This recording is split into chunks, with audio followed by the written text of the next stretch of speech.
Hi hello welcome to my YouTube channel. എല്ലാവർക്കും സുഖമാണെന്ന് വിശ്വസിക്കുന്നു. ഇന്ന് ഞാൻ ലേറ്റസ്റ്റ് ആയിട്ടുള്ള അപ്ഡേറ്റ് ആയിട്ടാണ് വന്നിരിക്കുന്നത്. PR കിട്ടാതെ വിഷമിക്കുന്ന കുറച്ച് ആൾക്കാർക്കെങ്കിലും ഒരു ഉപകാരം ആയിക്കോട്ടെ എന്നോർത്താണ് ഒരു വീഡിയോ. ഇവിടെ നമ്മൾ PRന് വേണ്ടി കുറച്ച് റൂറൽ ഏരിയാസിൽ, അതായത് കാനഡയിലെ കുറച്ച് റൂറൽ ഏരിയാസിലേക്ക് അവിടെ സ്കിൽഡ് ആയിട്ടുള്ള കുറേ ഇമിഗ്രൻസ് വന്ന് അവർക്ക് ജോലി കൊടുത്ത് അവരെ പെർമനൻ്റ് ആയിട്ട് അവിടുത്തെ റെസിഡൻസ് ആയിട്ട് കണക്കാക്കിയിട്ട് അവർക്ക് അവിടെ കൂടുതൽ ജോബ് ഓപ്പർച്യൂണിറ്റീസ് കൊടുത്ത് അല്ലെങ്കിൽ അവിടുത്തെ ഒരു കമ്മ്യൂണിറ്റി തന്നെ ഫുള്ളായിട്ട് വളരാൻ വേണ്ടിയാണ് ഈ ഒരു പ്രോഗ്രാം കൊണ്ടുവന്നിരിക്കുന്നത്. ആദ്യത്തെ ഒരു പ്രോഗ്രാം ആയിരുന്നു റൂറൽ നോർത്തേൺ ഇമിഗ്രേഷൻ പ്രോഗ്രാം എന്നുള്ളത്.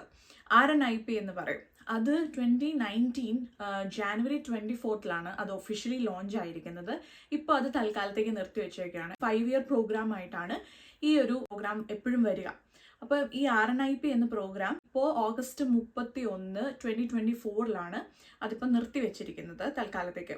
ഞങ്ങൾ ഇവിടുത്തെ പെർമനന്റ് റെസിഡൻസിക്ക് ആപ്ലിക്കേഷൻ വെച്ചത് ഈ RNIP വഴിയായിട്ടാണ്. കാരണം ഞങ്ങളിപ്പോൾ താമസിക്കുന്ന സ്ഥലം ബ്രിട്ടീഷ് കൊളംബിയയിൽ വെർണൻ എന്ന് പറയുന്ന ഒരു കമ്മ്യൂണിറ്റിയിലാണ്.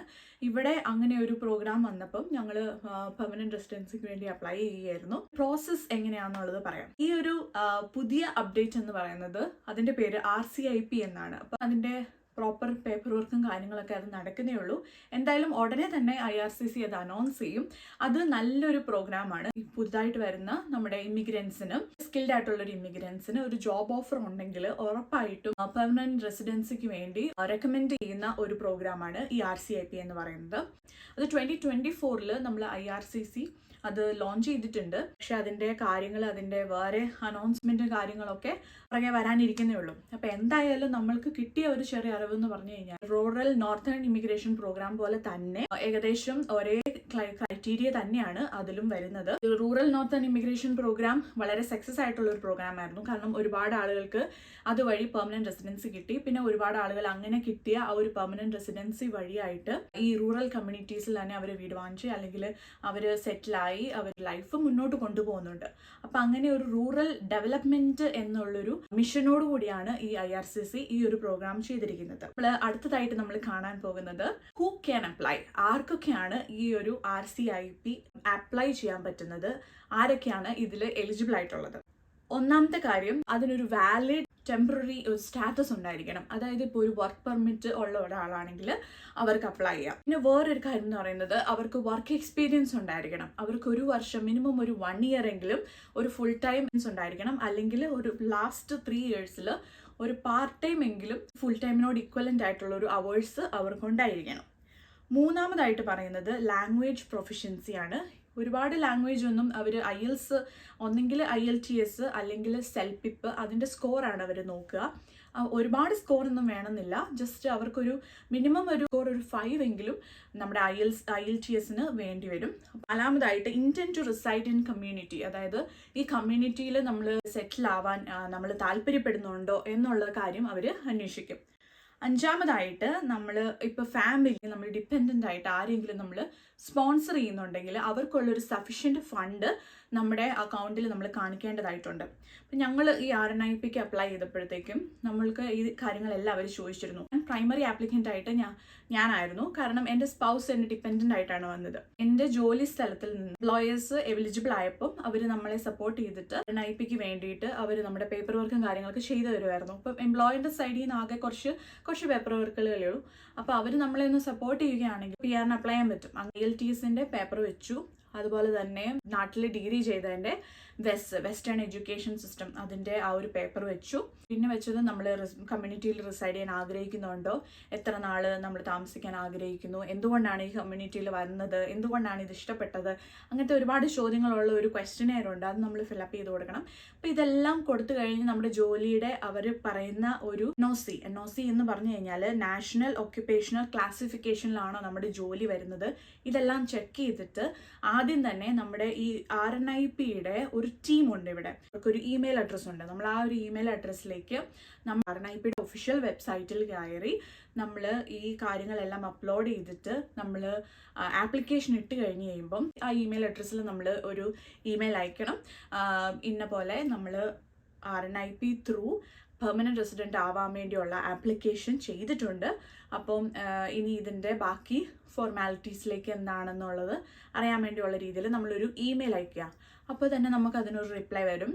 ഓക്കെ, അവർ റിസീവ് ആയിട്ടുണ്ടെങ്കിൽ റിസീവ് ആയി എന്ന് പറയും. അല്ലെങ്കിൽ ഇനി എന്തെങ്കിലും കൂടുതൽ നമ്മുടെ എന്തെങ്കിലും ഡോക്യുമെൻറ്റ്സോ എന്തെങ്കിലും ഇൻഫർമേഷൻ അവർക്ക് വേണമെന്നുണ്ടെങ്കിൽ അവർ അപ്പം തന്നെ ഇമെയിൽ അയക്കും. അപ്പോൾ നമ്മളത് അയച്ചു കൊടുത്താൽ മതി. അങ്ങനെയാണ് അതിൻ്റെ ഒരു പ്രോസസ്സ്. അപ്പോൾ കുറച്ച് നാൾ കഴിയുമ്പം ഇപ്പം ഒരുപാട് സമയം എടുക്കുന്നുണ്ട്. ഇപ്പം എന്തായാലും നിർത്തി വെച്ചിരിക്കുന്നത് കൊണ്ട് August 31, 2024 മുമ്പുള്ള എല്ലാ ആപ്ലിക്കേഷൻസും മാത്രമേ ഉള്ളൂ അവർ ഇപ്പോൾ പ്രോസസ്സ് ചെയ്തുകൊണ്ടിരിക്കുന്നുള്ളൂ.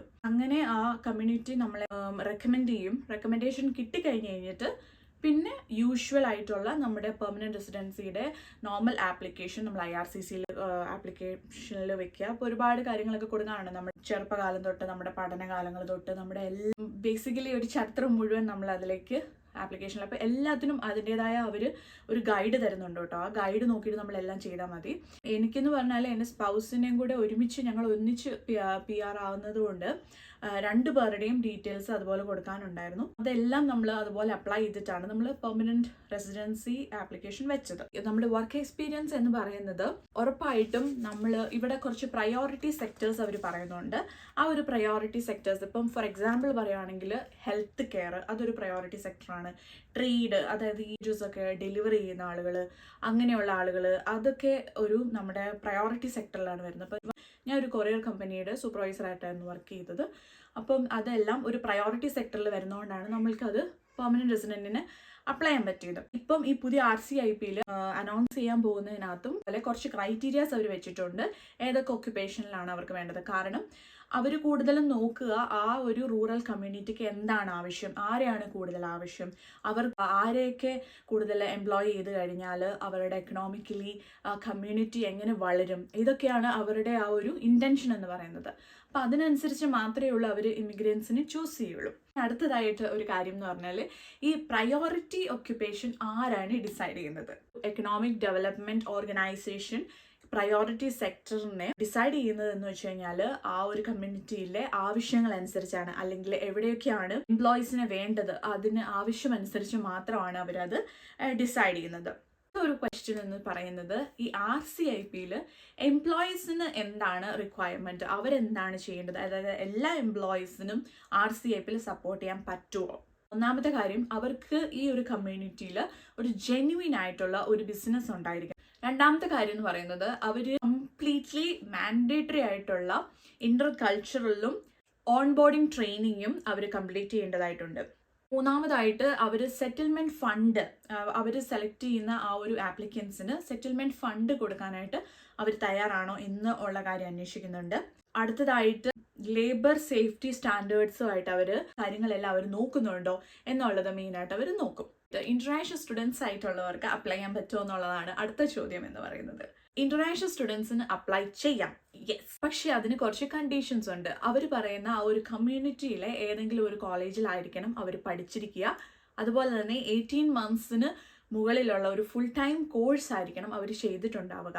ഇങ്ങനെയാണെങ്കിൽ അവർക്ക് വർക്ക് എക്സ്പീരിയൻസിന്റെ ആവശ്യമില്ല. ഇനി RCIP ലോഞ്ച് ചെയ്യുന്ന ഏതൊക്കെ കമ്മ്യൂണിറ്റീസ് ആണ് എന്നുള്ളത് ഞാൻ ഈ വീഡിയോയുടെ അവസാനത്തിൽ കൊടുത്തേക്കാം. അപ്പൊ നമുക്ക് കുറച്ച് ഐഡിയാസ് കിട്ടും. ഇവിടെ എന്ന് പറയുന്നത് നമ്മുടെ ഇന്ത്യ ഒരു രാജ്യമാണല്ലോ. അപ്പൊ ഇന്ത്യയിലെ കേരള, UP അതൊക്കെ ഒരു സ്റ്റേറ്റ് ആണ് എന്ന് പറയില്ലേ, അതുപോലെ നമ്മുടെ ഇവിടെ കാനഡ എന്ന് പറയുന്ന രാജ്യത്ത് ഇവിടെ ഓരോ സ്ഥലങ്ങൾ, അതിപ്പോൾ ഞങ്ങൾ താമസിക്കുന്ന ഈ ഒരു ഏരിയ ബ്രിട്ടീഷ് കൊളംബിയ എന്ന് പറയുന്ന ഒരു പ്രൊവിൻസ് ആണ്. അപ്പോൾ നമ്മൾ സ്റ്റേറ്റ് എന്ന് പറയുന്ന പോലെ തന്നെ ഇവിടെ പ്രൊവിൻസ് എന്നാണ് പറയുന്നത്. അപ്പം അതുപോലെ തന്നെ ബ്രിട്ടീഷ് കൊളംബിയ ഉണ്ട്, ആൽബർട്ട, അതൊക്കെ ഓരോ പ്രൊവിൻസുകളാണ്. അപ്പോൾ ഇവിടെയൊക്കെ എല്ലാ സ്ഥലങ്ങളിലും ഇല്ല, കുറച്ച് സെലക്റ്റഡ് ആയിട്ടുള്ള കമ്മ്യൂണിറ്റീസ്, അതായത് IRCC അല്ലെങ്കിൽ ഇമിഗ്രേഷൻ ഡിപ്പാർട്ട്മെൻറ്റ് ഓഫ് കാനഡ ആഗ്രഹിക്കുന്ന കുറച്ച് കമ്മ്യൂണിറ്റീസിൽ മാത്രമേ ഉള്ളൂ അവർക്ക് ആവശ്യമുള്ളൂ. അപ്പോൾ അതിനനുസരിച്ചുള്ളൂ ഈ RCIP പ്രോഗ്രാം വരുള്ളൂ. നമുക്കിനിയും കൂടുതൽ ഇൻഫർമേഷൻ കിട്ടുന്നതനുസരിച്ച് നമ്മൾ വീഡിയോ ചെയ്യുന്നതായിരിക്കും. എല്ലാവരുടെയും ഡൗട്ട് ഞാൻ ഈ വീഡിയോയിൽ ക്ലിയർ ചെയ്തോന്ന് എനിക്ക് അറിഞ്ഞുകൂടാ. അപ്പോൾ ഇനിയും ആളുകൾക്ക് ഡൗട്ട് ഉണ്ടെങ്കിൽ അല്ലെങ്കിൽ എന്തെങ്കിലും അറിയാനുണ്ടെങ്കിൽ കമൻറ്റ് സെക്ഷനിൽ ചോദിച്ചാൽ മതി. ഞാൻ എന്തായാലും അതിന് റിപ്ലൈ ചെയ്യുന്നതായിരിക്കും. ഇനി ഇതുപോലെ കാനഡയിൽ സ്റ്റുഡൻസ് ആയിട്ട്, ഇന്റർനാഷണൽ സ്റ്റുഡൻസ് ആയിട്ട് വന്നിട്ട് PR ഒക്കെ നേടി വീണ്ടും പല കരിയറിലേക്ക് ഓപ്ഷനിലേക്ക് പോയ ആളുകളുണ്ട്. ഈവൻ +2 കഴിഞ്ഞ് വന്നിട്ട് നല്ല കരിയർ ബിൽഡ് ചെയ്ത് നല്ല നല്ല ജോലികളിലേക്ക് കടന്ന ഒരുപാട് ആളുകളുണ്ട്. അപ്പോൾ അവരുടെയൊക്കെ കൂടുതൽ ജീവിതാനുഭവങ്ങളും അങ്ങനത്തെ കുറച്ച് കാര്യങ്ങളൊക്കെ നമ്മൾ അടുത്ത വീഡിയോകളിലേക്ക് നമ്മൾ കൊണ്ടുവരുന്നതായിരിക്കും. അതൊക്കെ കാണാനായിട്ട് സ്റ്റേ ട്യൂൺഡ്. വീഡിയോ പുതുതായിട്ട് ചെയ്യണമെന്ന് നിങ്ങൾ ആഗ്രഹിക്കുന്നുണ്ടെങ്കിൽ കമൻറ്റ് ചെയ്ത് അറിയിക്കുക. ഉറപ്പായിട്ടും നമ്മളത് ചെയ്യുന്നതായിരിക്കും. അപ്പോൾ എല്ലാവർക്കും നല്ലൊരു ദിവസം ആശംസിക്കുന്നു. Tata, bye bye.